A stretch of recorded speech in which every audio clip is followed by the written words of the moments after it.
Bom dia a todos aqui presentes. Muito obrigado pela presença. Eu sou o Wagner Cerqueira, como vocês já me conhecem, eu sou o líder do AN no Brasil, né?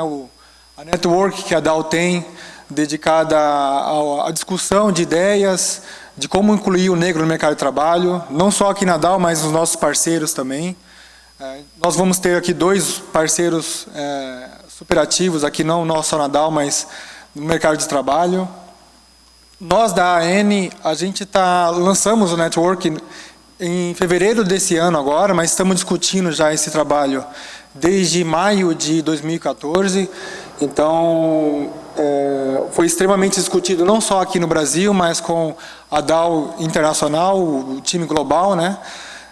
Então, a gente começou aqui em fevereiro, nós já tivemos várias ações esse ano. A principal dela foi o Ciência e Pipoca, onde a gente traz jovens de escolas públicas, né? Escolas públicas de São Paulo, para conhecer o nosso laboratório, conhecer como a química está na vida deles, como a DAO está trabalhando na vida deles, está presente na vida deles. Então, é um momento muito importante, não só para mostrar como a gente está no mercado, mas também que chegar aqui é possível para esse público, né? Então, ele vê a representatividade que existe nas empresas, nas big companies, assim como é a DAO no mercado. Então, ele vê que é possível chegar lá, que tem uma pessoa que vem do mesmo lugar de onde ele veio. Então, a gente crê que isso é muito importante e é preciso, né, a gente ter isso como ação. Então, a Semana da Consciência Negra começa a partir de hoje, né? É uma data, uma semana para se lembrar a luta do negro, né, na sociedade, não só no mercado de trabalho. É uma data que é marcada pela morte do Zumbi dos Palmares, a morte por uma luta de igualdade de direitos, igualdade de oportunidades no mercado, na sociedade. Naquele tempo, o tema mais pautado era a liberdade, né, no tempo da escravidão. Hoje a gente, digamos que avançou em partes, mas ainda temos alguns gaps aí, algumas lacunas a preencher no mercado, né? Isso não é surpresa para ninguém, e a gente quer colocar todo esse tema na mesa para discutir. Então, se vocês tiverem qualquer dúvida, não tenham receio de perguntar, a gente está aqui para discutir, debater melhores práticas, melhores ações do mercado. Às vezes até surgem de vocês, dúvidas que vocês tenham, pode surgir ações futuras, né? Não só do AN, mas dos parceiros que estão aqui presentes também. Essa aqui é a nossa programação que a gente vai ter essa semana. Hoje a gente vai debater o negro no mercado de trabalho, principalmente no que tange a liderança, né? O negro atuando na liderança nas empresas. Nós temos dois parceiros aqui hoje que vão palestrar para vocês. Uma é a Patrícia de Jesus, ela é sócia fundadora da Empregue Afro, uma consultoria que ajuda as empresas a procurarem, acharem os melhores profissionais negros no mercado. Ela ajuda também na qualificação destes, na orientação de como a empresa se prepara para receber esse profissional, como ela prepara o ambiente para receber esse profissional. Ela também atua como coach de profissionais negros. Toda essa parte de preparação e oportunidades para o mercado de trabalho focado no afrodescendente. Teremos também o Antônio. O Antônio ele é gerente de Credit Collection na BASF, uma empresa que está aqui no nosso condomínio. E ele também é um dos líderes negros que a gente encontra no mercado, que tem forte atuação, que tem grande representatividade. Amanhã nós teremos o Diogo Silva, que é um atleta pan-americano, um campeão pan-americano de taekwondo, né? Um atleta negro, que ele vai compartilhar um pouco da experiência dele, na experiência no esporte, experiência de vida, como ele superou os desafios que ele teve, não só como esportista, mas como negro na nossa sociedade. Então ele vem aqui para compartilhar essa experiência conosco.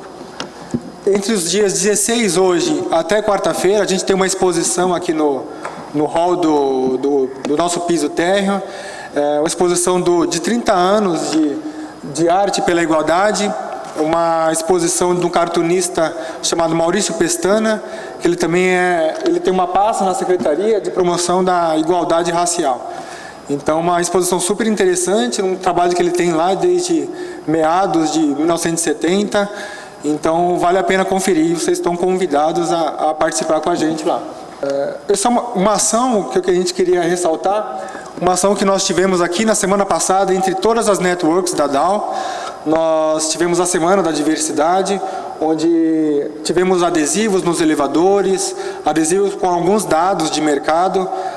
Cada network, o GLAD, nós do AN, o pessoal do DEN e o WIN, nós coletamos alguns dados que nós gostaríamos que os funcionários soubessem, informações importantes de mercado, assim como a gente relatou nesse slide, nesse adesivo, a representatividade do negro na liderança no mercado de trabalho, que chega a 5%, né?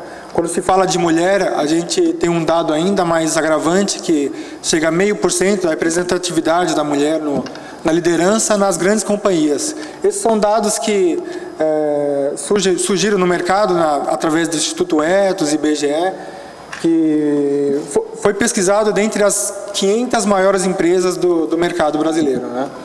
Então, uma ação que teve aí durante a semana. Os adesivos já foram recolhidos, mas a campanha ainda continua no Facebook. Então, você pode entrar lá, procurar na página da Dow, onde vocês podem compartilhar também toda até o vídeo institucional que a gente fez, né, onde alguns funcionários disseram para a gente o que os tornam únicos, né? Todos têm suas particularidades, têm suas diferenças, mas no final nós todos somos únicos. Então, assim, nós precisamos das mesmas oportunidades, nós temos as mesmas escolhas que estão disponíveis para todos, né? Então, a gente tem um vídeo agora que a gente mostra todos esses relatos de funcionários da Dow, onde eles dizem o porquê que eles são únicos. Vamos dar uma olhadinha?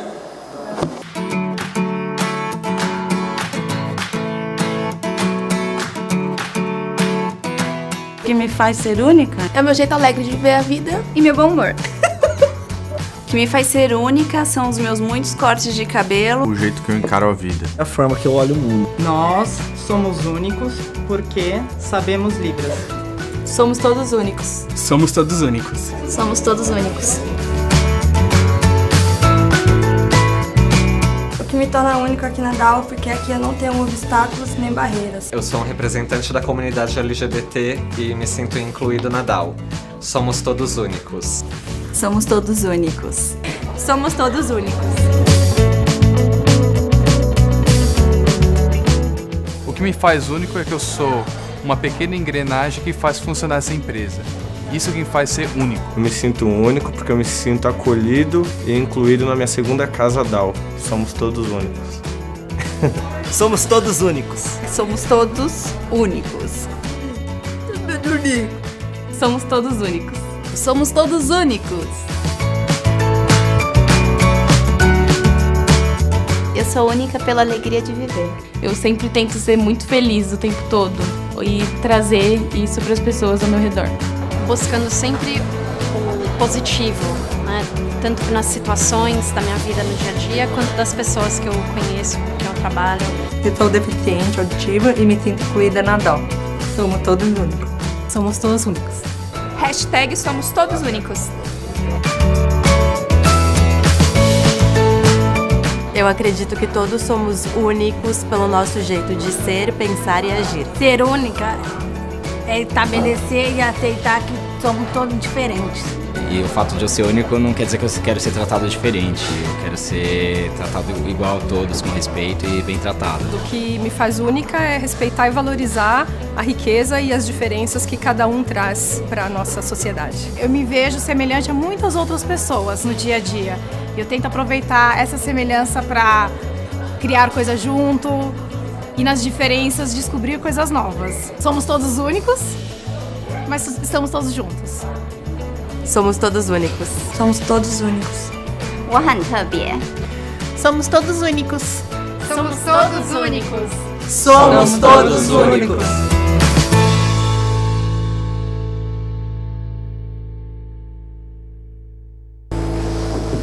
Bacana esse vídeo, né?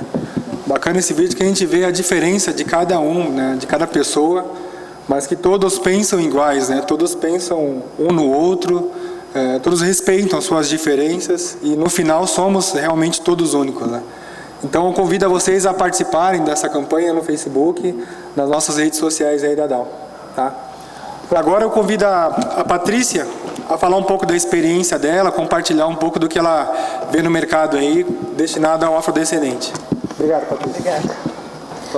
Então, eu fundei a Empregue Afro há 10 anos atrás.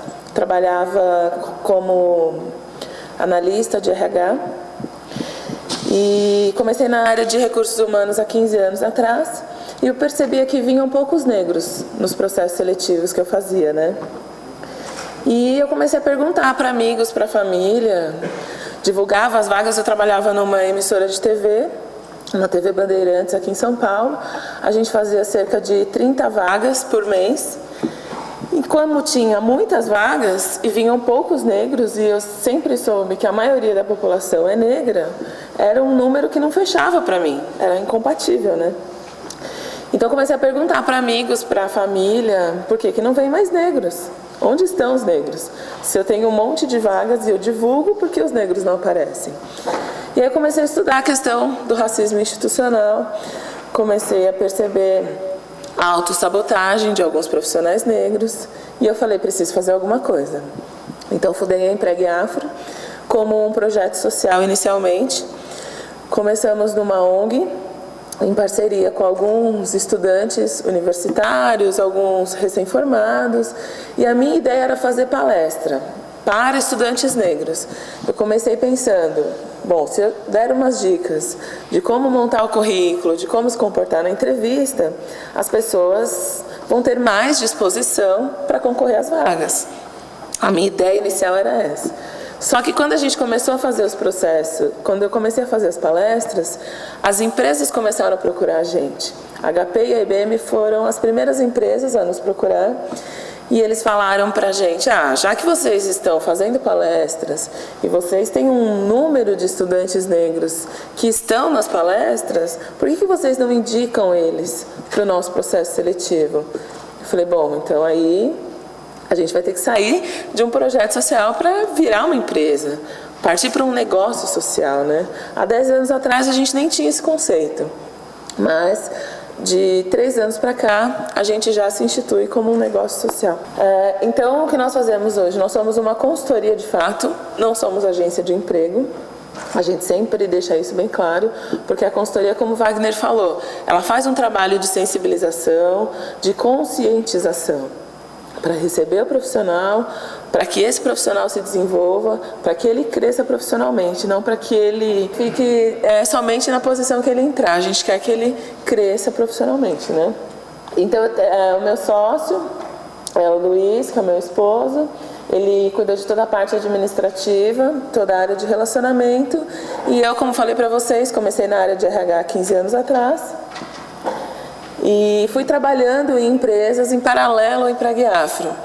Porque apesar de ser um negócio social, com uma proposta muito bacana, eu não tinha retorno financeiro. Só de 3 anos para cá que eu estou dedicada 100% a esse negócio.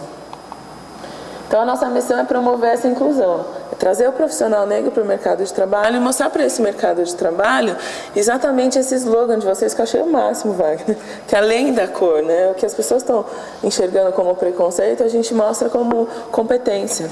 E é isso que a gente tem que superar no mercado de trabalho a cada dia, né? É a nossa competência, né? Então eu estruturei programas que falam para as empresas com a área de RH, com a área de comunicação, com a área de responsabilidade social. Eu entendi também que não dá para fazer só recrutamento e seleção. Não dá só para selecionar um profissional negro e trazer para a empresa. A gente precisa disseminar a informação sobre a questão do negro com a ajuda da comunicação, do marketing. Por isso a gente faz também campanhas de marketing, materiais de divulgação, a gente faz eventos como esse e a gente também precisa trabalhar a questão social. Como a gente estava conversando aqui, né, antes do evento, a maioria dos jovens negros hoje não tem aspiração profissional. Cerca de 70% a 80% do jovem negro hoje não tem vontade de trabalhar em multinacional porque ele acha que ele vai ser discriminado.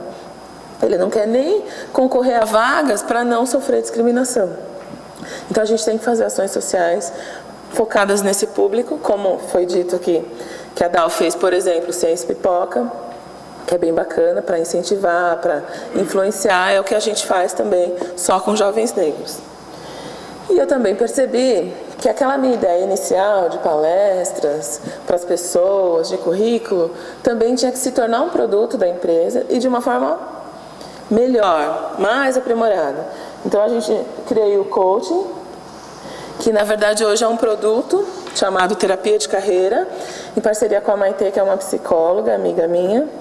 A gente estava contando para a Andréia, a gente atende junto, eu faço o trabalho de coaching e ela faz o trabalho psicológico para que essa pessoa se desenvolva e cresça profissionalmente. E a gente não deixou de fazer revisão de currículo, de dar dicas de como se comportar em entrevista, de auxiliar na transição de carreira, porque a gente sabe, por mais vontade que a gente tenha, todos aqui, né? Se a gente não estiver preparado, seja qual for a entrevista, oportunidade de emprego, a gente também não conquista, né?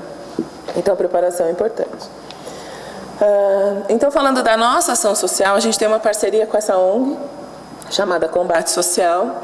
Nós atuamos aqui na Zona Sul, na cidade de Ademar, com jovens. A gente tem um projeto patrocinado pelo Instituto Carrefour, chamado Mulheres de Mão Cheia, para mulheres negras empreendedoras que querem ter um negócio próprio no ramo de alimentação. E também a gente está fazendo o trabalho de inclusão dos haitianos. Vocês sabem, né, que o Brasil tem recebido a cada dia mais, a cada semana, chegam mais haitianos aqui. E só quando eles chegam aqui que eles descobrem o que é o racismo. Todos eles relatam isso, né? Então a gente tem feito um trabalho mais ou menos parecido com terapia de carreira com eles, respeitando as políticas públicas, porque tem muita política envolvida, né? A gente ajuda a fazer o currículo e dar dicas para eles de como se comportar nas entrevistas aqui, encaminha o currículo deles para algumas empresas. Então esses são os nossos clientes e parceiros. Como eu falei para vocês, eu comecei em 2005 com a HP e com a IBM, depois ao longo dos anos para conquistar cliente foi um desafio, né? Mas a gente foi trabalhando com o Citibank, com a PwC, com a Nike, com a Microsoft. A gente trabalha para Rio 2016, fazendo seleção de cargos estratégicos, principalmente. Eles têm uma meta definida pela Unesco de trabalhar a diversidade, de trabalhar, acho que basicamente os grupos que vocês trabalham aqui, de mulheres, pessoas com deficiência, as questões LGBT e afrodescendentes. E a gente é o parceiro oficial para a questão da inclusão do negro. A gente tem, eu vou falar um pouquinho depois sobre o pacote que a gente fez com o White Martins, que é no Rio, o Instituto Carrefour Avon, e o nosso mais recente cliente é a Pfizer. Bom, por que essas empresas investem na questão da inclusão do negro? Por que essas empresas multinacionais, a grande maioria, esses são os nossos clientes, mas tem muitas outras empresas que trabalham o tema que necessariamente não contratam uma consultoria específica como a nossa. Por que elas investem nisso? Bom, primeiro, elas reconhecem o histórico do negro. A gente sabe que existiu escravidão e que o Brasil foi o país que ficou maior parte do tempo com escravos. Vocês sabem quanto tempo durou a escravidão no Brasil? A escravidão no Brasil durou 400 anos. Se a gente tem 520 e poucos anos, vocês imaginam a diferença do tempo da escravidão para o que a gente vive hoje, né? Então a gente reconhece que existe esse histórico. Tivemos escravidão, sim, e o que nós sentimos hoje de preconceito, de discriminação, é a herança dessa escravidão. Primeira coisa, a história. Segunda coisa, as matrizes multinacionais americanas entendem muito bem a questão do negro. Para o americano, seja ele branco ou negro, e a gente estava falando disso, eles entendem muito bem a diáspora, entendem muito bem as dívidas existentes em relação a nós negros, em relação a oportunidades. Isso porque nos Estados Unidos acabou a escravidão um pouco antes do que aqui no Brasil e alguns negros lá foram remunerados. Aqui a gente não teve remuneração. Imagina, você ficou várias gerações prestando serviço, entre aspas, sobre condições humanas, né? Assim, que não dá pra gente comparar. De graça, anos ali, num serviço gratuito, acabou a escravidão, tchau, vai embora. E a minha parte? Não teve. Então, para você reconstruir a sua vida, construir um patrimônio, reconstruir o seu trabalho, demora-se anos. Tanto é que a gente está aqui. 120 anos depois, as diferenças ainda são muito grandes.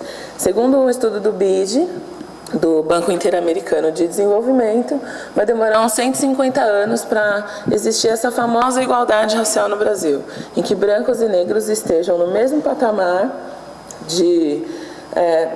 em todas as estatísticas, do ponto de vista social, econômico, de inclusão. Eu espero que não. Eu queria estar viva para ver.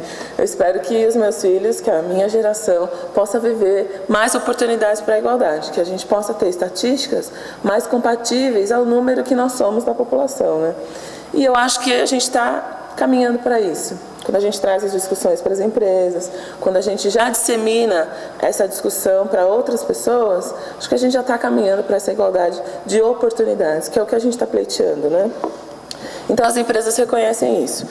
Existe uma pressão da ONU, em 2012, quando ela declarou a década do afrodescendente, ela chamou todos os países para fazerem políticas de inclusão, políticas de luta contra o racismo.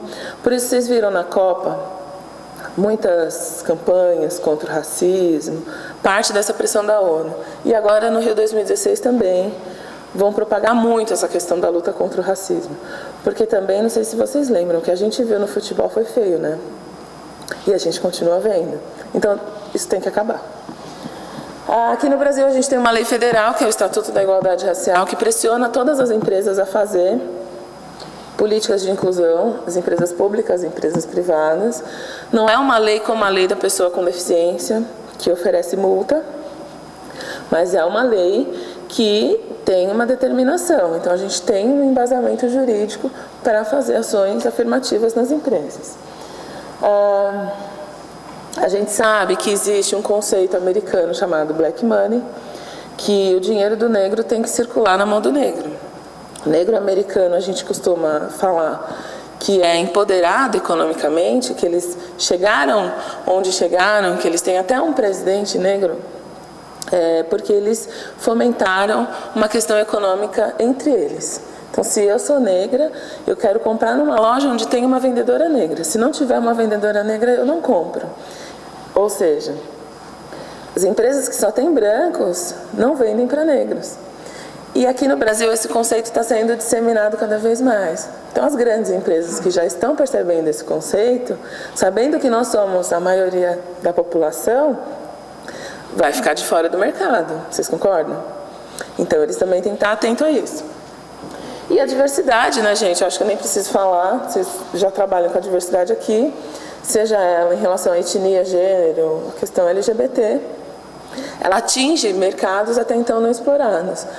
A diversidade traz expansão para os negócios. É lucrativo trabalhar com a diversidade. Então, as empresas que investem em diversidade também sabem disso. Como é que a gente entende a questão do trabalho da diversidade? Para nós, a gente tem que entender que todos esses grupos foram historicamente excluídos. Nós, negros, somos historicamente excluídos por conta da questão da escravidão. Nós, mulheres, somos historicamente excluídas por conta... Vocês sabem? As mulheres sabem. Do machismo da nossa sociedade. Aí alguém falou, Wagner, que bom. Nossa! Nossa sociedade é machista, né, meninas? Não dá pra gente dizer que não é. Então, nós sofremos a exclusão, depois, com o tempo, a segregação. Aqui tem mulheres, aonde? Na recepção, na faxina, na limpeza. Onde tem negros? Na mesma coisa, na recepção, na recepção não. Na faxina, na limpeza, na segurança, né? Continua segregado. Ou, quando não, no caso da pessoa com deficiência, eles são integrados. Tem aonde? Só no telemarketing, atendimento por telefone. Mas o que nós queremos, o que nós batalhamos, é para uma sociedade inclusiva, onde você possa ver todos esses grupos historicamente excluídos representados em toda a empresa. Existem alguns autores que dizem minorias. Vocês já ouviram isso? Falam assim, não, são minorias. Mas a gente fala que o termo correto são grupos historicamente excluídos. Porque, por exemplo, nós negros já não somos minoria aqui no Brasil, né? Então não é justo falar minoria. Somos minoria nas empresas, principalmente nessas grandes. Mas o correto para nós são grupos historicamente excluídos. Então, como é que as empresas fazem para trabalhar essa diversidade, para trabalhar essa inclusão? Precisa de uma ação conjunta. O profissional precisa ter essa vontade, a liderança precisa ter essa vontade. Se tiver uma consultoria, um apoiador, alguém de fora especialista para ajudar melhor. E você precisa ter a área de RH de diversidade, como vocês têm aqui, um grupo de profissionais negros em prol de uma causa. Sozinho a gente não consegue, ou desanima com o tempo. Como eu falei, estava contando para eles. Eu tinha 2 concorrentes, 2 outras consultorias no mercado que faziam exatamente o mesmo trabalho que eu faço. E ao longo dos anos elas desistiram. Uma, inclusive, prestou serviço para a BASF, muitos anos, né? Mas ela desistiu do mercado, desistiu de trabalhar com o tema. Porque é uma ação conjunta. Não dá para você ligar para a consultoria e falar assim, olha, vem aqui, pode trazer negros que a gente vai contratar. Se o profissional não tiver essa vontade de trabalhar, você não tiver gestores que entendam a causa, que se humanizem com a causa, que tenham a consciência, esse profissional não entra. A gente indica os profissionais, ele participa dos processos seletivos, mas ele não entra. E eu estava comentando com a Andréia, por que a gente fala de consciência negra? Eu lembro da minha avó, né? Não sei aqui quantos de vocês conviveram com vó. Vocês conviveram? Uma delícia, vó, né?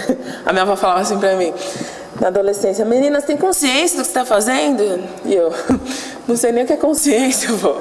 Depois que eu fui começar a entender o que era consciência, você ter o conhecimento e o sentimento em relação a esse conhecimento.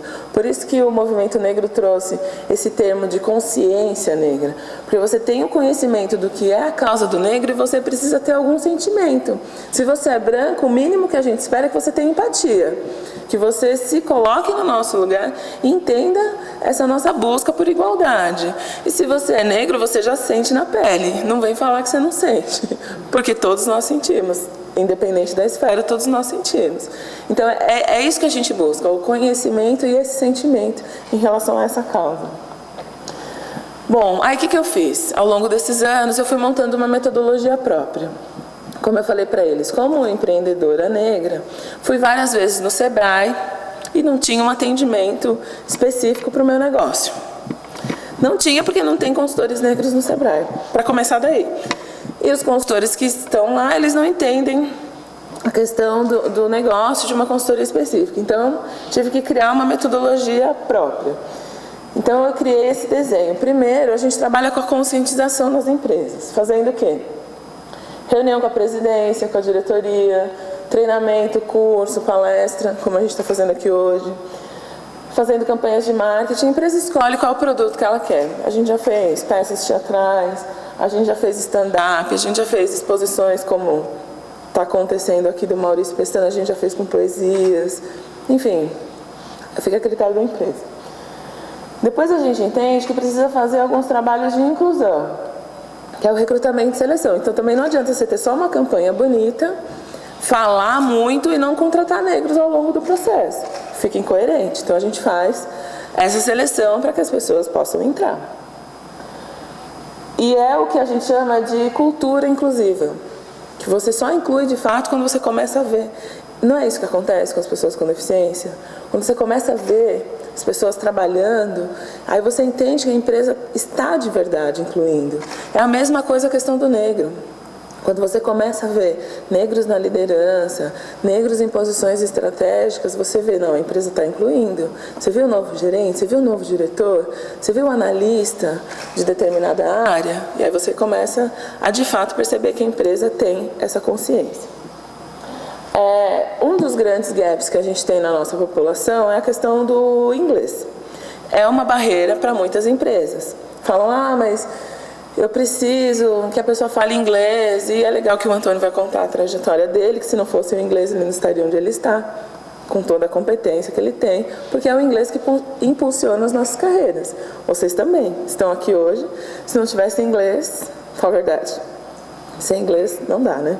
Então a gente tem parceria com uma escola de inglês para oferecer cursos em companies para os profissionais que a gente contrata. Aí a gente tem alguns programas de retenção, de pesquisa de clima, de acompanhamento, de coaching para os profissionais internos, de desenvolvimento para os profissionais que já estão e para os profissionais recém-contratados. E a gente também faz algumas ações que a gente chama de humanização. São workshops, eventos e os projetos sociais. Bom, aí trouxe um exemplo para vocês do que a gente tem feito com a White Martins.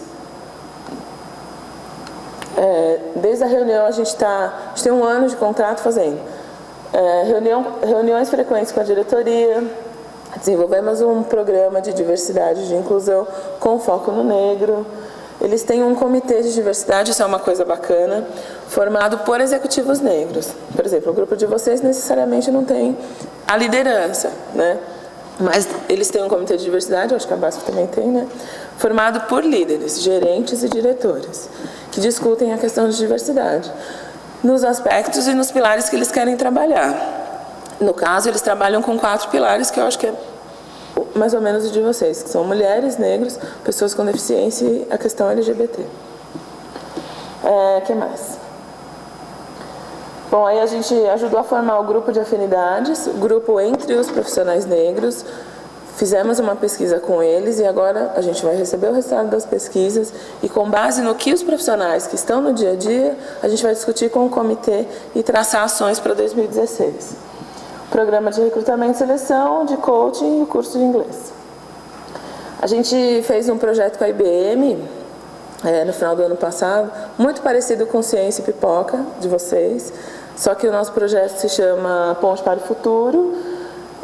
A gente pegou estudantes negros da periferia para passarem um dia com executivos negros da IBM, para conhecerem o que faz a empresa, o dia a dia deles e principalmente influenciar esses estudantes, falar para eles: é possível sim ter uma carreira numa multinacional, é possível estudar, é possível crescer e se desenvolver profissionalmente, né? Agora, mais recentemente, em setembro, a gente fechou com a Avon, a gente fez o programa de estágio da Avon com estudantes negros e um dos critérios foi a flexibilização do inglês, porque eles queriam estagiários com inglês fluente. A gente falou para ele: negro, periferia, ou você paga a faculdade e depois você vai estudar inglês, ou você faz inglês e você não faz faculdade. Eu fiz assim, minha carreira teve que ser assim, eu fui fazer faculdade. Tem muitos assim. Aí eles flexibilizaram o inglês para intermediário, fizemos um pacote de curso de inglês por um ano, então todos os estudantes que vão entrar agora em janeiro vão fazer parte do programa, uma ação afirmativa, uma política de inclusão deles. Eles já vão entrar com o curso de inglês por um ano. Porque a ideia é que no final do programa, assim que eles sejam efetivados, eles possam concorrer às vagas de analista, como todos os outros analistas que entram, né? Bom, esses são alguns dados do por que a gente faz tudo isso que o Wagner já falou. Somos 53% da população. Em termos específicos, 96 milhões. Esses são os dados de quem responde a pesquisa do IBGE. Quem aqui já respondeu o IBGE? Ninguém? Eu respondi, gente, em 2010. Então, eles existem, é verdade, já respondeu, né? Então, tem muita gente que não responde. Então, a gente imagina que tenham muito mais negros brasileiros, né? Porque o IBGE pega uma amostra, uma parte, mas é a estatística oficial que a gente tem. E aí a gente tem essas disparidades de analfabetismo e da presença no ensino superior. Por isso que ainda é tão difícil incluir. Porque se você não começa nem pela faculdade, se você não está nem na faculdade, não dá nem para concorrer à vaga de estágio, né? E aí a gente tem essas disparidades também que foi dito aqui, em relação ao rendimento. Até a expectativa de vida é menor por conta, né, de todo esse processo econômico. A questão salarial hoje também existe um disparate muito grande de quem já está na empresa e que exerce a mesma função. Essa estatística salarial vem da RAIS. Tem alguém aqui de RH? Que trabalha no RH? É um relatório anual que o próprio Recursos Humanos manda para o Ministério do Trabalho. Então, essa disparidade salarial vem do Ministério do Trabalho. Então, não são... Aí é uma estatística mais real do que aquela que a gente vai lá e pergunta. Porque são números do Ministério do Trabalho. Eles pegam o que as empresas declaram de salários de brancos e negros e eles percebem que negros na mesma função, conforme a empresa diz, ganha menos do que um profissional branco. Entre os mais pobres, aí a hora salarial também é diferente e até em relação aos desempregados hoje somos 76%. E aí no caso das 500 maiores, como a gente estava falando,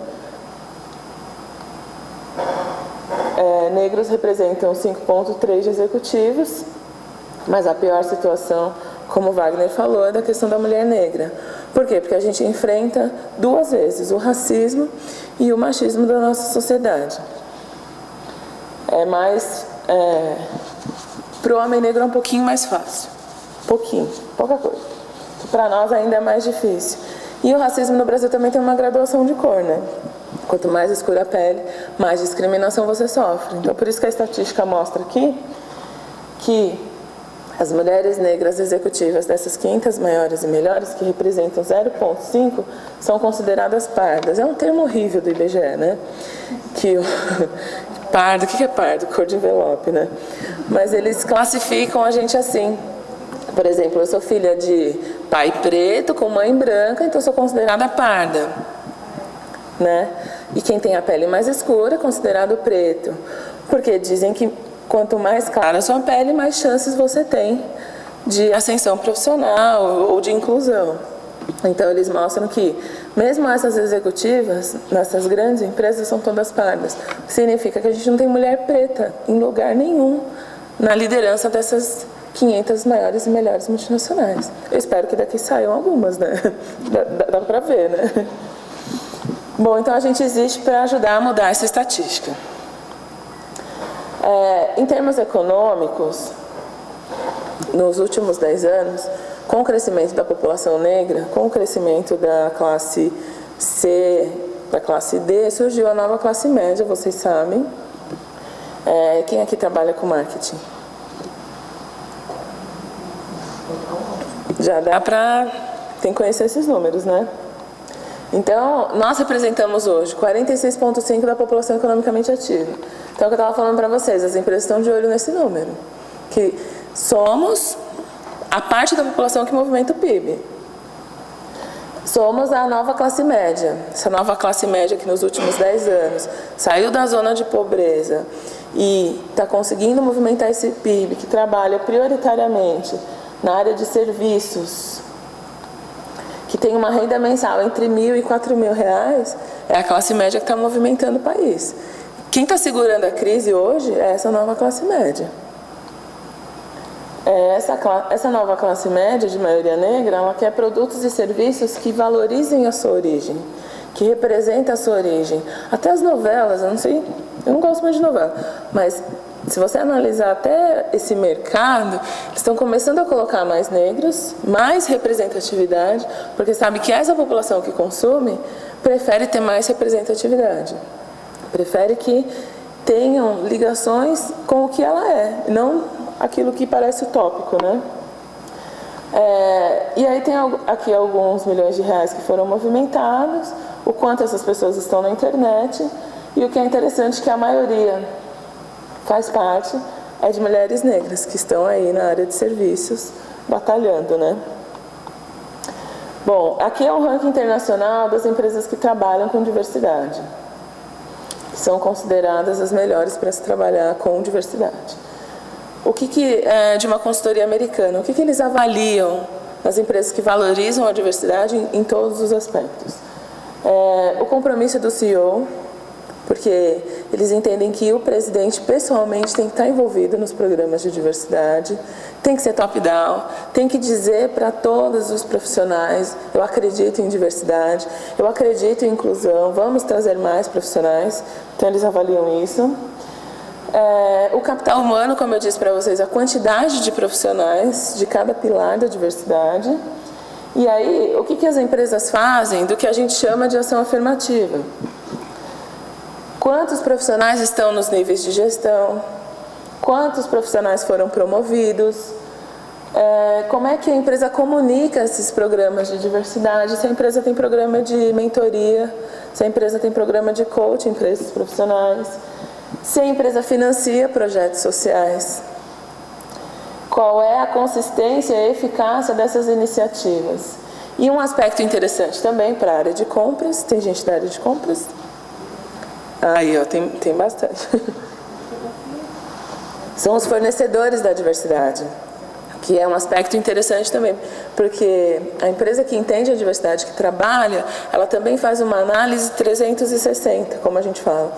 Então, eu quero ter no meu quadro de profissionais mulheres, homens, pessoas que representam a causa LGBT, pessoas com deficiência, mas eu também quero ter no meu quadro de fornecedores os mesmos profissionais da diversidade. Isso é incluir, isso é valorizar, né? E eles lançaram também ano passado as melhores empresas para se trabalhar, que trabalham a questão do negro. E, infelizmente, aqui no Brasil, nenhuma dessas tem a mesma política como elas têm nos Estados Unidos. Mas é uma inspiração, né? É uma referência. Então, qual é o nosso diferencial de mercado como Empregue Afra? A gente entende que nós somos um programa de ação afirmativa. A partir do momento que a empresa nos chama, que ela nos contrata, ela já está fazendo uma ação afirmativa. A gente tem esse real engajamento com a causa. Nós temos uma preocupação com a formação global do negro. A gente, como eu falei, não faz só um trabalho de agência de emprego. Aliás, a gente nem aceita isso, a empresa liga e fala, manda tantos candidatos. Não, a gente não faz isso. A gente quer entender como é que é o trabalho aí, para que a gente possa incluir. A gente já trabalhou com grandes empresas, a nossa equipe também é 100% negra, de maioria negra. Temos a nossa metodologia própria, temos diversas fontes de recrutamento, e a gente fala que a gente direciona esse profissional negro para o empoderamento. A gente quer que ele entre e tenha oportunidades para se desenvolver e para crescer. Aqui estão os nossos dados, nossas redes sociais, meu e-mail, mas eu vou ficar aqui para bater mais um papo com vocês. Qualquer dúvida, vocês podem me procurar. Obrigada, gente. Obrigada, Val. Eu não extrapolei o tempo, não. É bacana quando nós vemos muitos dados no mercado, né, em revistas, jornais, mas quando a gente ouve a experiência de uma pessoa que está há anos no mercado e vivenciando tudo isso, é muito diferente, né? Essa questão da paleta de cores, né, dessa graduação aí do negro, até quando eu comecei esse trabalho aqui do AN na Dow, algumas pessoas me questionaram, mas por que você vai fazer isso? Você não é negro? Você é no máximo 5h30, 6 horas da tarde, você não... É bem complicado isso, né? Agora a gente vai ouvir o Antônio aí, o Antônio da BASF, para compartilhar a experiência dele na liderança no mercado de trabalho. Bem-vindo, Antônio. Obrigado. Primeiramente, obrigado, Wagner, Patrícia pelo convite, também a Down por estar me recebendo. Eu sou Antônio Santos, né? Eu estou na BASF há 10 anos, passei por 3 áreas na companhia, na auditoria interna, onde viajei para os Estados Unidos, Alemanha e outros países da América do Sul. E também tive um project assignment, um projeto como gerente financeiro na Colômbia, fiquei 3 anos e estou há 3 anos à frente da área de gerência de crédito e cobrança Brasil. Um pouco aqui da ideia e do propósito da minha vinda não é muito diferente da experiência de que cada um aqui, né, tem, ou seja, de muita luta, de superação, a história do brasileiro, né? Então, a minha contribuição aqui é talvez passar para vocês o que eu fiz diferente que me levou a esse caminho de estar numa multinacional, de estar num cargo de gerência e de estar buscando, enfim, crescer na minha carreira. Então, se eu conseguir realmente colocar um pouco, né, disso em vocês, para mim a minha missão está cumprida aqui. De onde venho, né? Eu sou mineiro, sou de Belo Horizonte. Meus pais eles começaram na indústria da tecelagem na época, e meu pai com 17 anos decidiu abrir o seu negócio, uma mercearia pequena, E foi assim que ele cresceu e ele nos criou. Eu tenho uma irmã. E a minha mãe, nós sempre ajudando, ou seja, suportando ele nesse empreendimento, um microempresário. E nessa caminhada, o meu pai teve altos e baixos, ou seja, ele chegou a ter 3 restaurantes na cidade, e com todas as crises do país, o que ocorre com o empreendedor, ou seja, ele é o primeiro afetado. Então, eu convivi na minha casa com momentos de muita fartura e com momentos que a gente estava buscando, ou seja, fazendo a conta para chegar ao final do mês. Então, é uma família, ou seja, comum. Mas o que eu gosto, ou seja, de destacar é a minha infância, é a minha formação como família, e como a minha mãe me inspirou, né, como meus pais me inspiraram com exemplos. Basicamente, né, eu vou ter uma filha agora, então eu me cobro muito nisso, ou seja, como eu vou ser exemplo para minha filha. E foi isso, os meus pais, eles fizeram, ou seja, o alicerce, né? Eles me deram essa base. E foi com isso que eu viajei na jornada, que era quando eu era um pouco mais novo, tinha cabelo, enfim, né? Não dá para reconhecer um pouco na escola.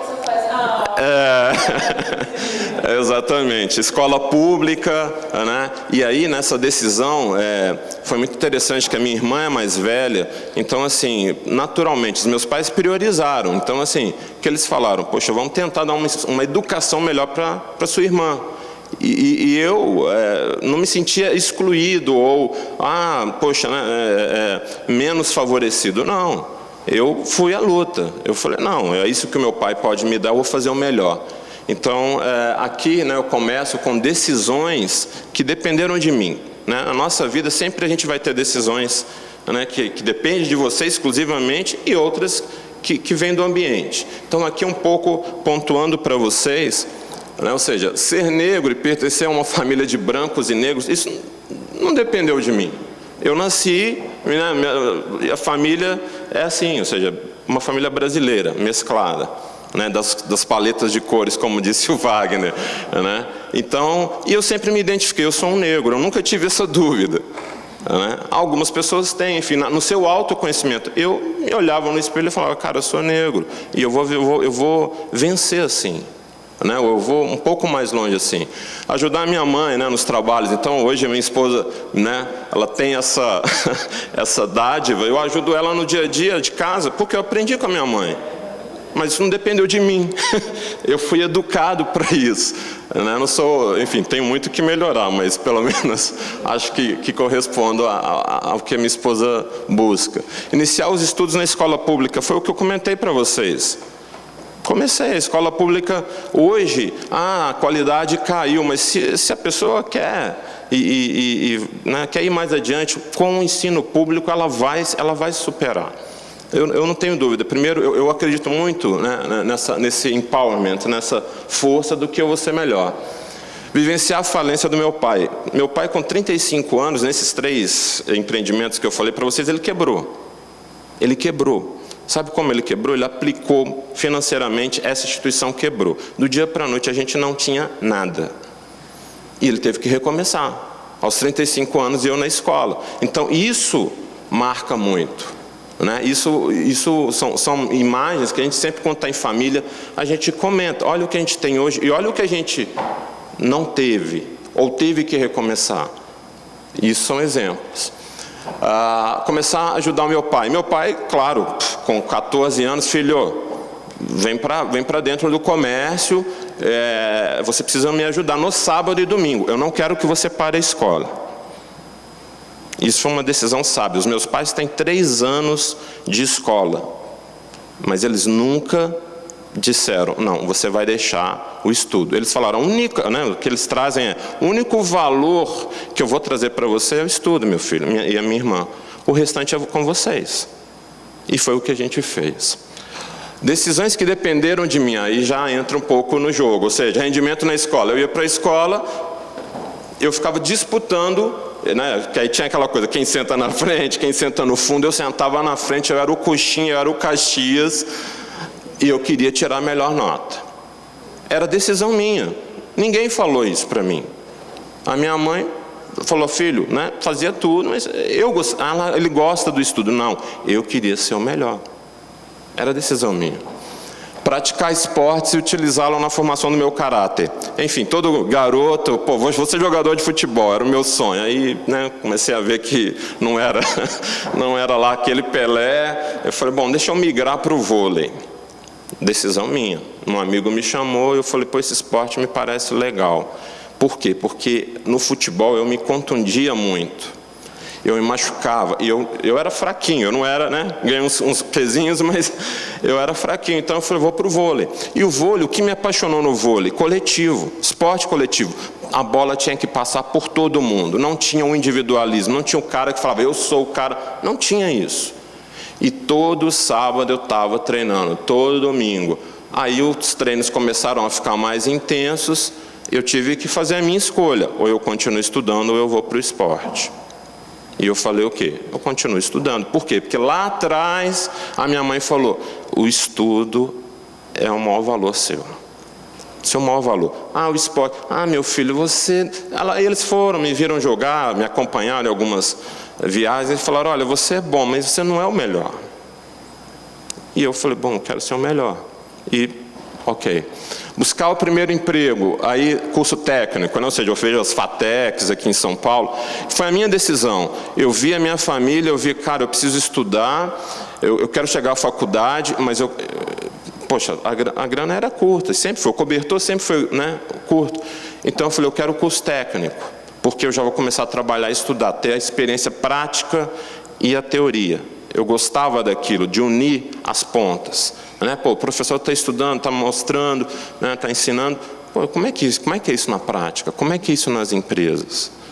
Né? E são decisões. Tem jovens que decidem ter a melhor formação na escola. Depois ele vai para o mercado de trabalho. Assim é o europeu. Eu hoje estou numa empresa europeia. Os americanos, eu não sou muito familiar hoje, mas os europeus, eu faço viagens às vezes pela base, tem jovens de 26 anos que o cara não foi para o mercado. Ele está investindo na educação, ele quer sair o melhor, mais preparado. Não era a minha realidade. E eu decidi iniciar a faculdade particular. Aqui tem um ponto. Aqui, quando eu liguei para minha mãe, falei, mãe, passei no vestibular. Ela, onde? Aí eu falei, lá em Belo Horizonte nós temos a Federal, a PUC, que é particular, e a faculdade que eu fiz. Falei, mãe, é a Newton Paiva. Ela falou, filho, está caro a faculdade, a gente não vai dar conta, mas querendo me preservar, né? Tenta mais um ano na Federal. Falei, não, eu vou começar agora. 19 anos, eu estou novo. Ou seja, essa necessidade de ir passando as etapas, né? E a velocidade, e o timing. Então hoje, e na minha geração, né, diferente de muitos que estão, hoje a gente fala de ações afirmativas, a gente está num mundo mais inclusivo. Comigo foi na raça. E com outros que passaram. Né? Não teve essa da cota da empresa com ação inclusiva, foi na raça. E eu sou um dos apoiadores hoje de como o mundo está mudando, pelo menos no Brasil. Mas foi a minha realidade, eu tive que vencer. Vamos lá, aqui era a minha turma do vôlei, que até hoje a gente a gente tem contatos com filhos e tudo mais. E aí, né, ou seja, essa apresentação é muito também direcionada para jovens. Eu já fiz essa apresentação para jovens em pré-vestibulares, né? Então, a gente quando está saindo do curso técnico, do segundo grau, né, no Brasil, pelo menos, ou seja, essa decisão do que você vai ser é uma incógnita. Você não tem isso muito claro. Né? Mas como eu era muito drivado pela coisa do mercado, então eu já falei, eu quero trabalhar, eu já quero estudar e trabalhar. Essa sempre foi a minha teórica. Exemplos de pessoas bem-sucedidas, eu tive exemplos de casais negros, eu me lembro até hoje, eles são padrinhos do meu casamento. Eles tinham acabado de casar, eram negros, tinham um escritório de contabilidade e estavam indo bem sucedido. Eu olhei e falei, poxa, que legal, eu também posso.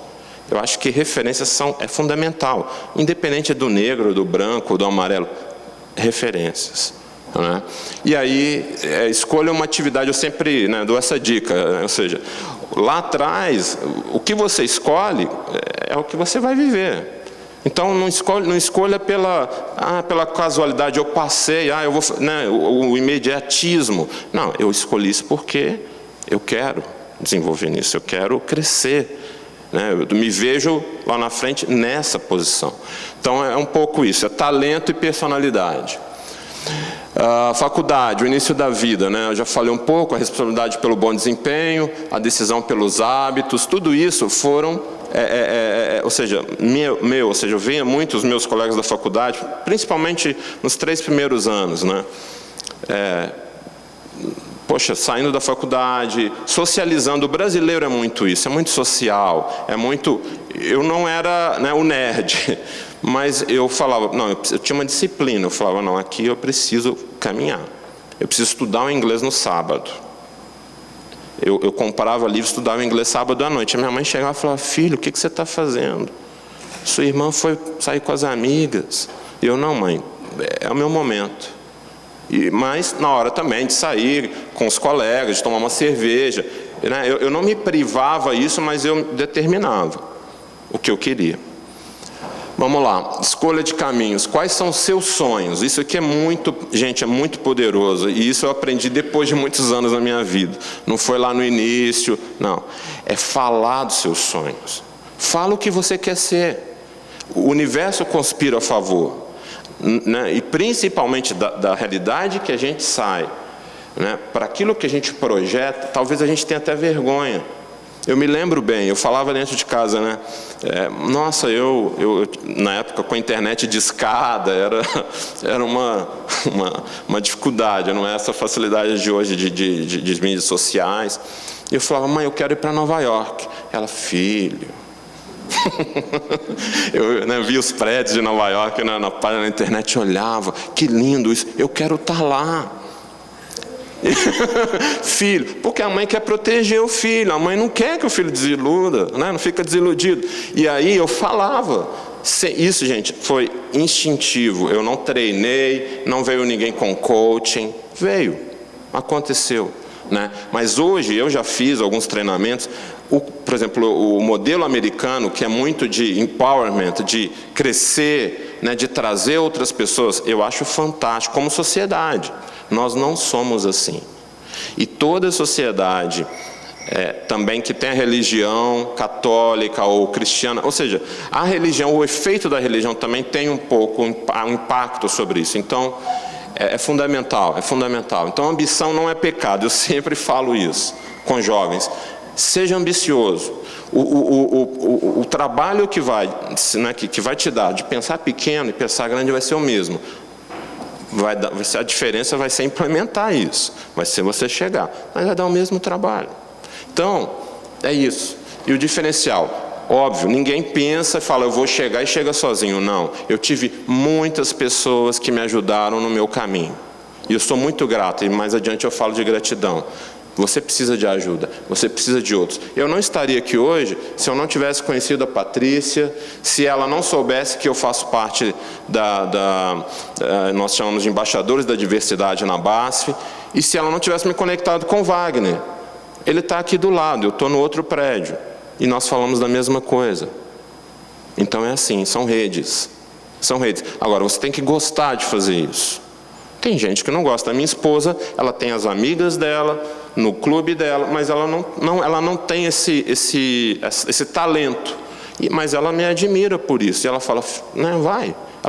Eu saio bastante, né, mas em função disso, né? Carreira acadêmica é fundamental, ou seja, a base para essa viagem é a educação. Quando se fala hoje, os negros precisam ser bem qualificados. Sem educação, uma boa educação, você não chega a lugar nenhum.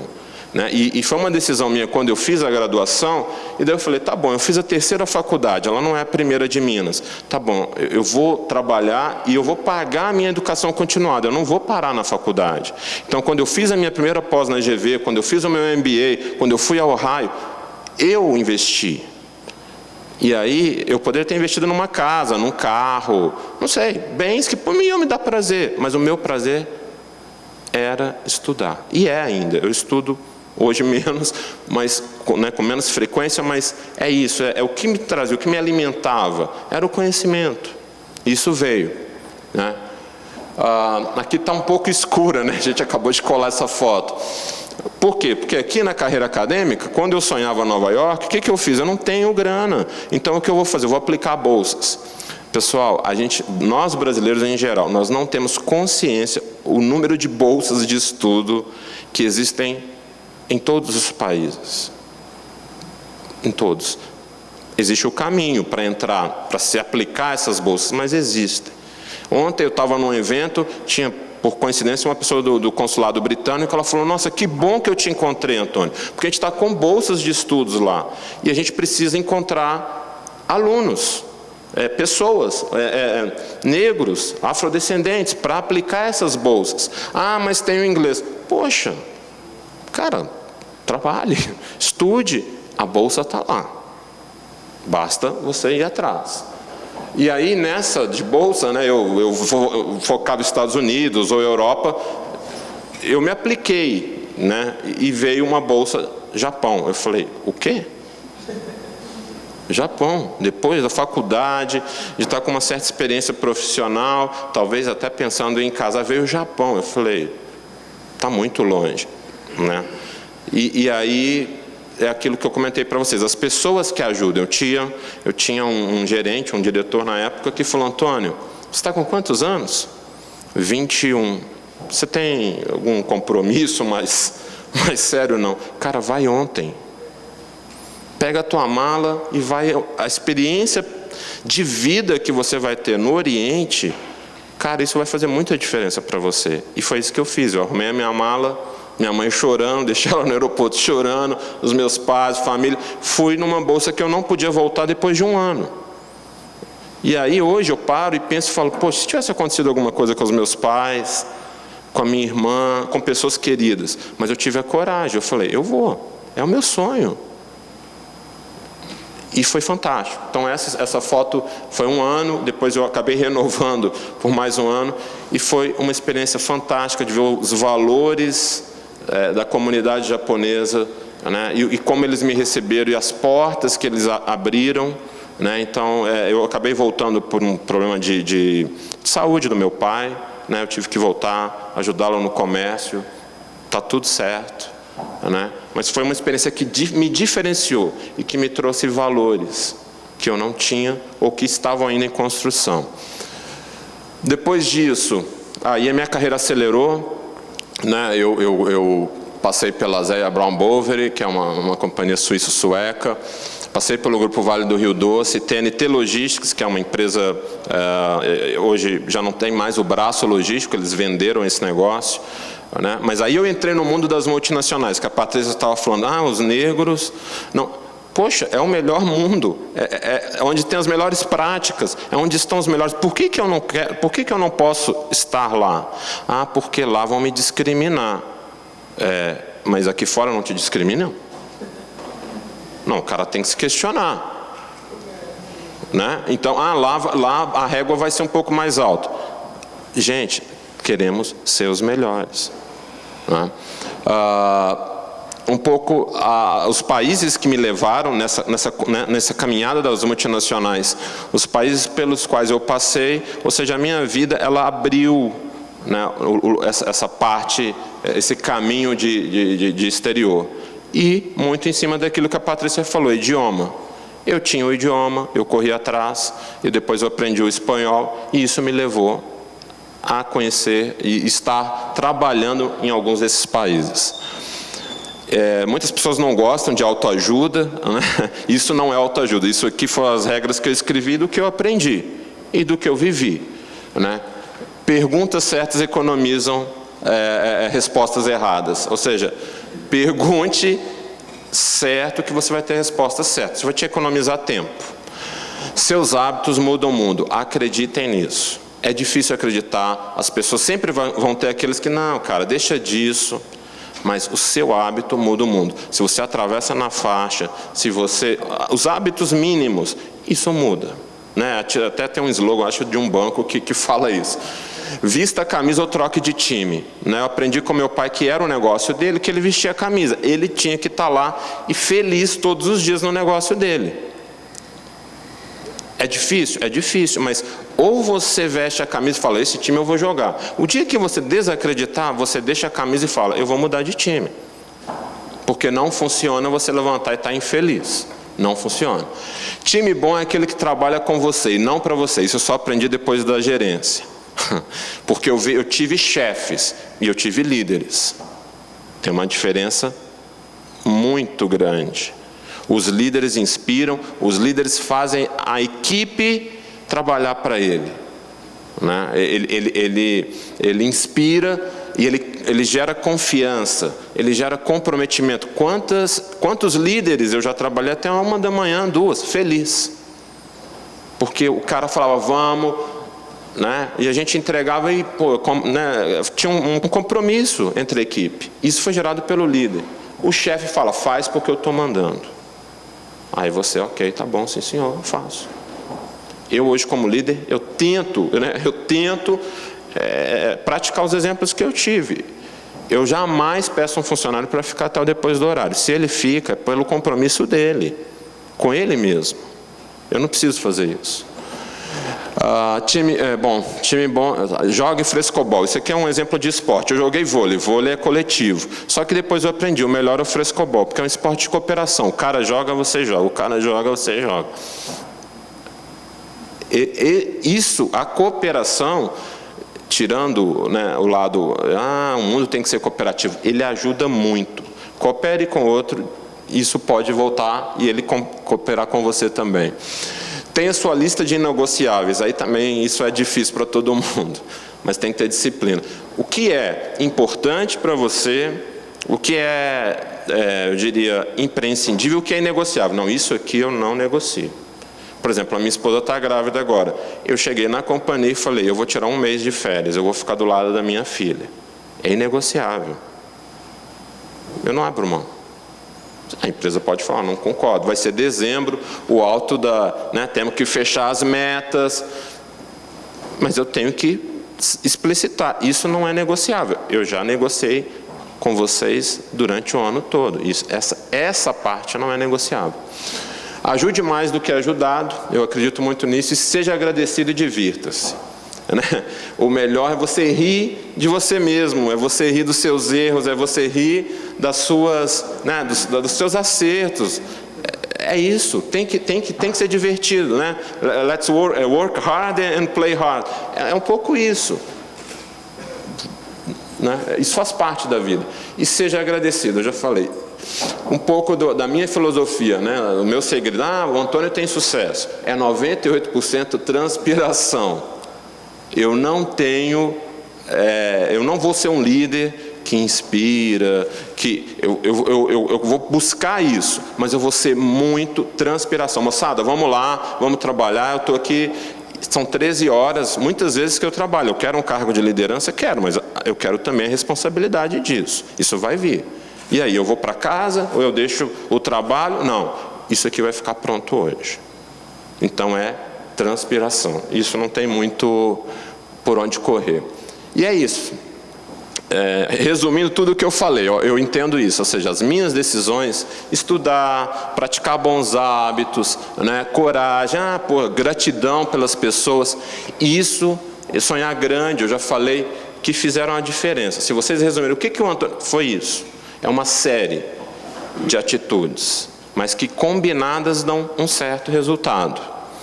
Eu poderia estar mais longe? Poderia, mas eu estou muito feliz. Estou muito feliz com o meu momento na minha carreira, com o meu momento na minha vida pessoal. E a vida é assim, talvez mais para frente talvez não vou estar muito feliz, mas eu estou com aquele sentimento de missão cumprida. Né? Até a última foto que eu tenho aqui é agradecendo, mas da minha família. Meu pai fez 72 anos e eu convidei meu pai aqui em São Paulo, eles estão lá em Minas, convidei, né, patrocinei a festa, chamei os amigos dele, chamei os meus amigos e me senti assim, realizado, pleno, falando, poxa, que legal, eu fui para tantos países, eu fiz tanta coisa errada e certa, mas no final meu pai me olha e eu sinto o agradecimento dele, do tipo, filho, aquilo que eu te ensinei você praticou. E a gente fica feliz com isso. Então é isso, né? É um pouco, tá aí os meus contatos. E, pessoal, eu fico agradecido aí pela oportunidade. Obrigado, Wagner.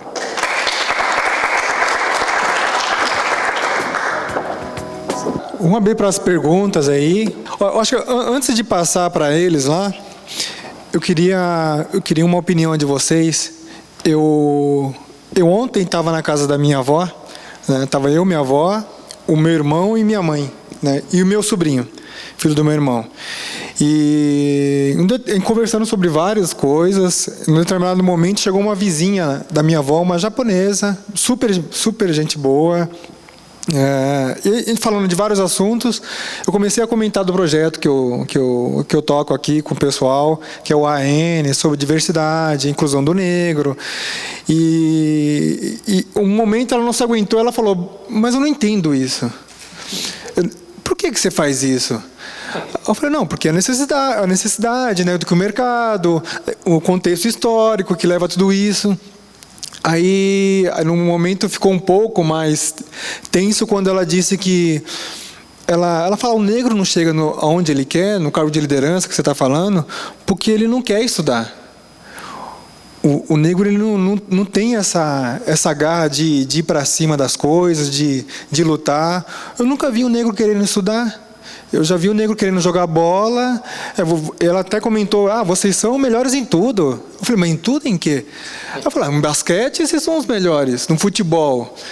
Música vocês têm várias pessoas.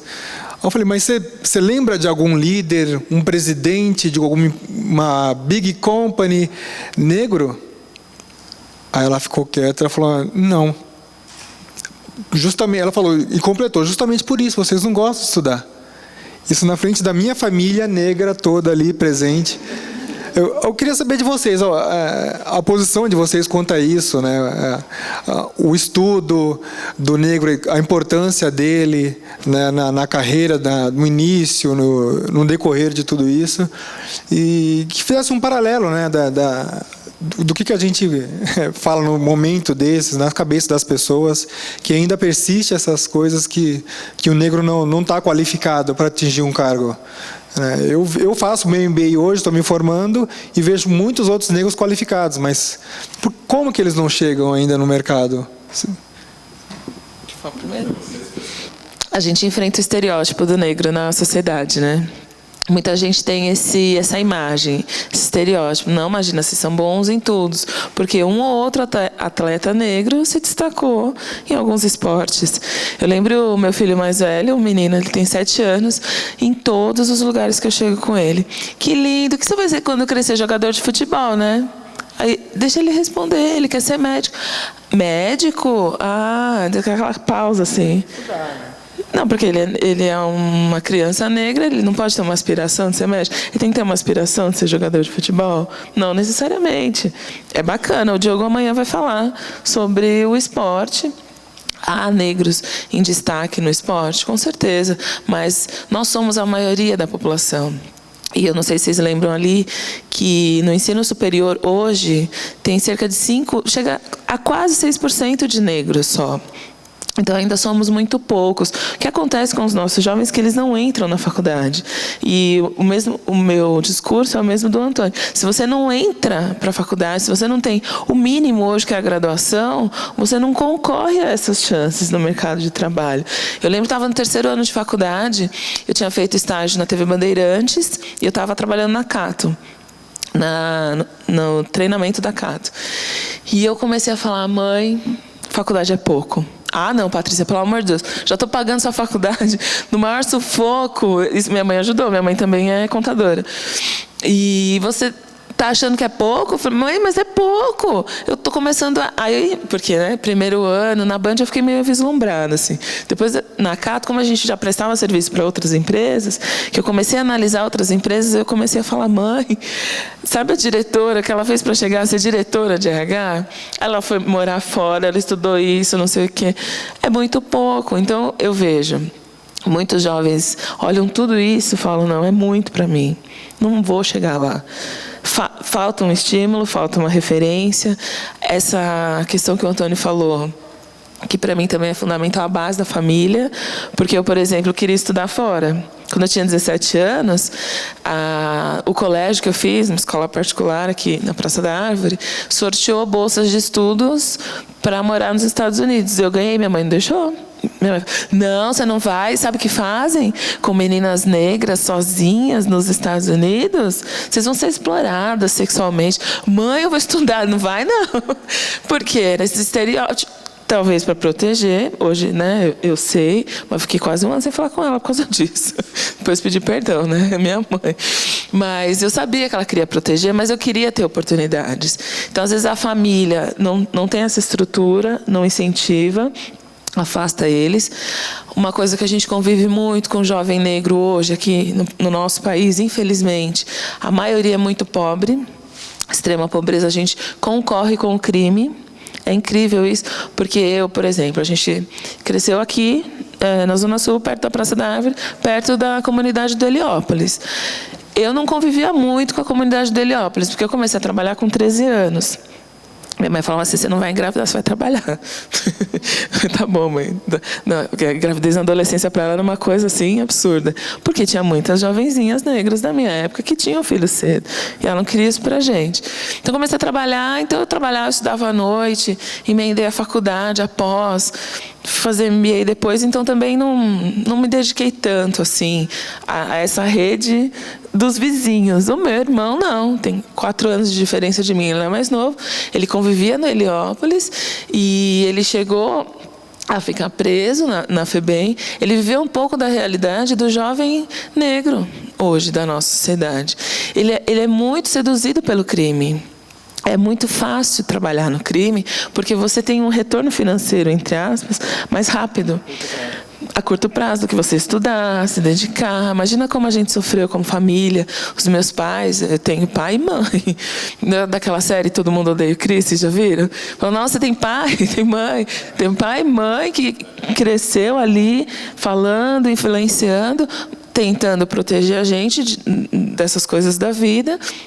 E, mesmo assim, para minha mãe, a frustração foi ver meu irmão preso, né? Ficou 1 ano e meio. Depois ele saiu de lá com uma grande lição de vida, restaurou, foi trabalhar como segurança, agora está fazendo faculdade de Direito, passou num concurso público, mas hoje ele tem 30 anos. Só agora que ele está começando a construir uma carreira mais sólida com 30. Eu fui... Então, minha mãe deixou morar no exterior, mas eu fui construindo a minha carreira nas empresas nacionais brasileiras. E com a consultoria trabalhando para as multinacionais, enxergando essa realidade. Então, eu vejo que a gente tem que superar esse desafio do estereótipo, a gente tem que influenciar esses jovens que são facilmente seduzidos pelo crime, infelizmente hoje, essa maioria pobre. E esses que não estão tão vulneráveis ao crime também têm que ser influenciados. A gente também tem que fazer essas ações sociais para ir lá. Eu faço muitas palestras também em escolas de ensino médio e eu vejo que eles faltam um pouco dessa aspiração, porque a família, infelizmente, também está desestruturada. Pai e mãe, os meus pais também. A minha mãe fez contabilidade, mas meu pai é metalúrgico, companheiro. Agora está aposentado. Mas ele falava para mim, a minha mãe falava, vai estudar sim, mas não lá fora, aqui no Brasil mesmo. E o meu pai falava, não, filha, não vai, para quê? Não precisa. Quando eu falei, pai, passei na TV Bandeirantes. Imagina, lá não é lugar para gente. Eu falei, para gente? Por que não? Você sabe, né? Trabalho artista. Não, pai, vou trabalhar no administrativo, no RH. E ele não tinha noção do que fazia. Ele tinha uma preocupação daquela educação com a gente em casa, do dia a dia, de se portar, de se comportar. Mas a aspiração profissional veio da minha mãe. Coisa que eu não vi com os meus primos. Coisa que eu não vi com outros entes da família. Que os pais falavam, não precisa. E também não tinha uma referência de fora, não tinha gente de fora. Então a gente precisa influenciar esses jovens para fazê-los entrar na faculdade, na graduação. Porque quanto mais negros nós tivermos na graduação, mais profissionais qualificados a gente vai ter para essas multinacionais. Como a gente tem visto um pequeno movimento de médicos negros. Não sei se vocês viram na mídia, porque assim, começa a estourar os casos de racismo, aí a gente começa a parar para pensar um pouco mais. De estudantes que estão por meio das cotas, aproveitando essas oportunidades nas faculdades de medicina. Imagina, eu quando tinha 17 anos, eu falava que queria ser médica, meu pai, não, para quê? Ele não falava assim diretamente de racismo, ele falava assim, você já viu algum médico como a gente? Eu falei, nunca tinha visto, porque o meu pai é preto, a minha mãe é branca, né? E eu falava, não, nunca vi. Então, filha, estuda outra coisa. Também depois eu fui ver que era melhor não ter estudado medicina, estudar cadáver, eu e o cadáver não ia rolar, né? Mas o meu filho fala que tem 7 anos, meu filho mais velho. Aí, a diferença para ele hoje, ele tem pais negros que estimulam, ele tem um desenho infantil que ele assiste, da Doutora Brinquedo, vocês já viram? Uma menininha negra da Disney, que é médica. Tem uma influência já.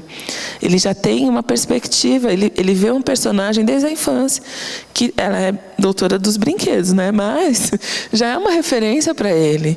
Ele já pode encarar como algo natural. E o nosso ciclo de amizades hoje, a gente faz com que ele tenha os exemplos. E os nossos outros filhos também. Então, acho que a nossa geração, a minha filha, a filha do Antônio, que vão nascer aí pertinhos, eles já vão fazer parte desse percentual da sociedade negra brasileira que tem um outro estímulo, que tem um outro incentivo. Para eles, daqui 20, 30 anos, as estatísticas vão estar mais, pelo menos a minha inspiração, né? Eu tenho essa, como se diz... Eu tenho esse desejo de ver estatísticas mais igualitárias e essas discussões a gente vê menos. Porque quando eu vou apresentar Empregue Afro em grandes multinacionais, que eu apresentei aqui para vocês a lista de clientes, de pessoas que contrataram a gente e que a gente é parceiro, como a gente pode dizer que a Dow é a partir de hoje. Mas eu já fui em muitas outras, inúmeras, e eu ouço muito isso, muito. Ah, mas assim... Eu quero fazer um programa de inclusão porque o diretor falou para eu fazer, mas das vagas que eu abro, de RH principalmente, ainda bem que eu sou profissional de RH, que eu posso falar para elas de igual para igual. O negro não vem porque ele não quer. Então, por que ele não quer? Vamos olhar o site.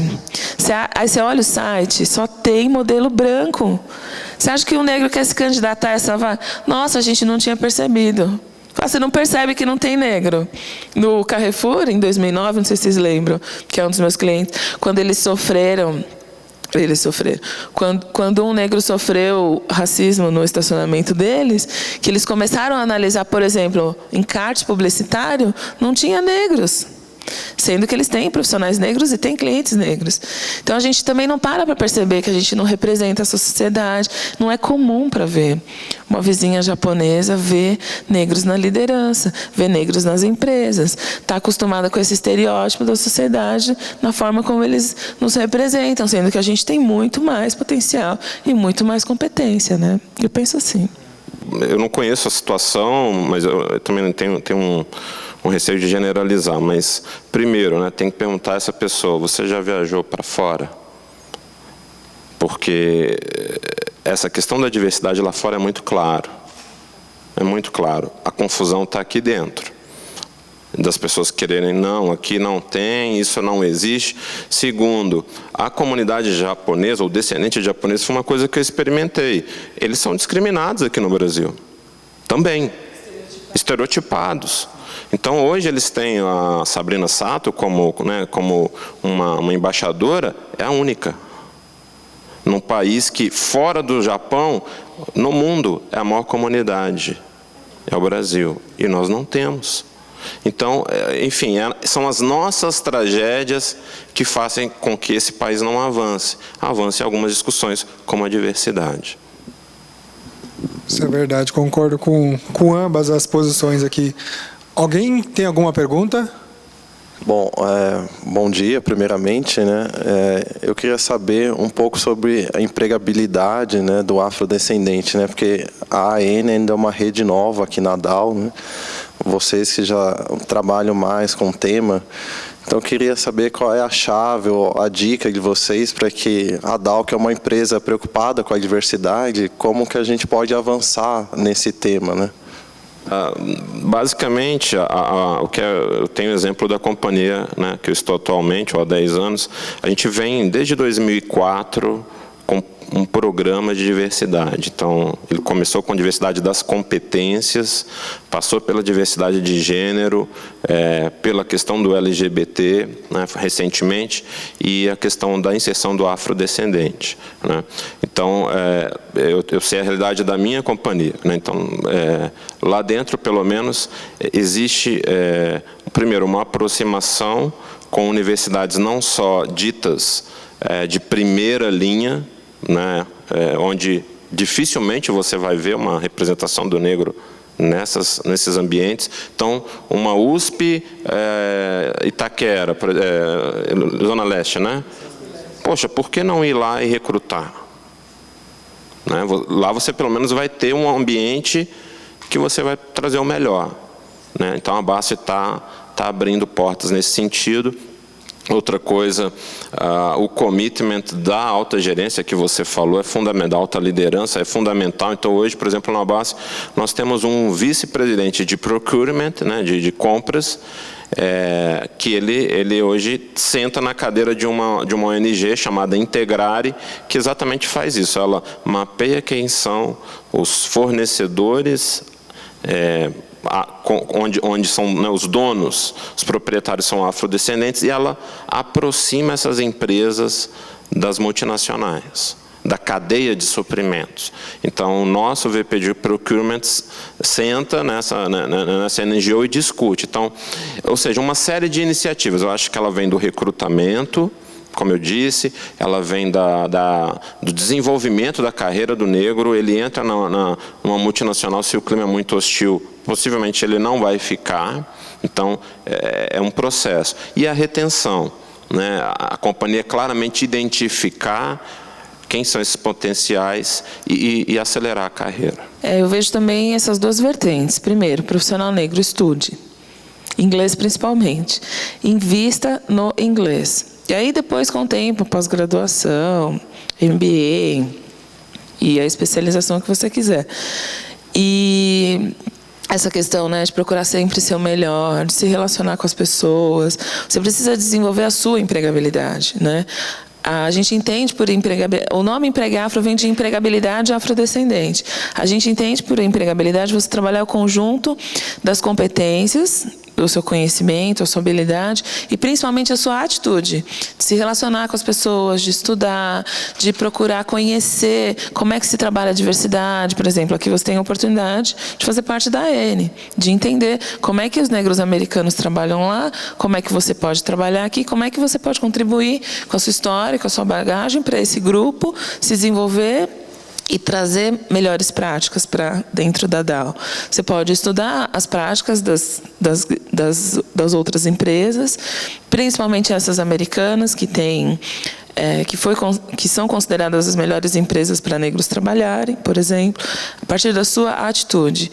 E aí, é claro, como vocês têm um grupo que impulsiona a diversidade na empresa, fazer esse networking com essas outras empresas, buscar consultorias específicas, ou para assuntos específicos, ou disseminar essa questão da conscientização, impulsionar o RH a fazer políticas de seleção, impulsionar o marketing como vocês têm feito, impulsionar a área de responsabilidade social, trabalhando nessas vertentes para trazer mais a presença, né? Então, precisa do seu protagonismo, como o Wagner tem feito, como o André tem feito, da sua atitude e para pressionar a empresa e para que esse conjunto todo seja valorizado e a gente possa ver cada vez mais negros aqui, né? Isso aí. Mais alguém fazer alguma pergunta? Acho que até o nosso tempo tá bem estourado. Então eu queria agradecer a presença de vocês aqui, Patrícia e Antônio. Muito importante essa parceria de vocês e vocês compartilharam a experiência, né, aqui com a gente. Nós vamos capilarizar essa filmagem que a gente está fazendo para os outros sites, fazer chegar a mensagem a todo mundo, que a gente acha isso importante também. Obrigado, pessoal. Obrigado ao presente.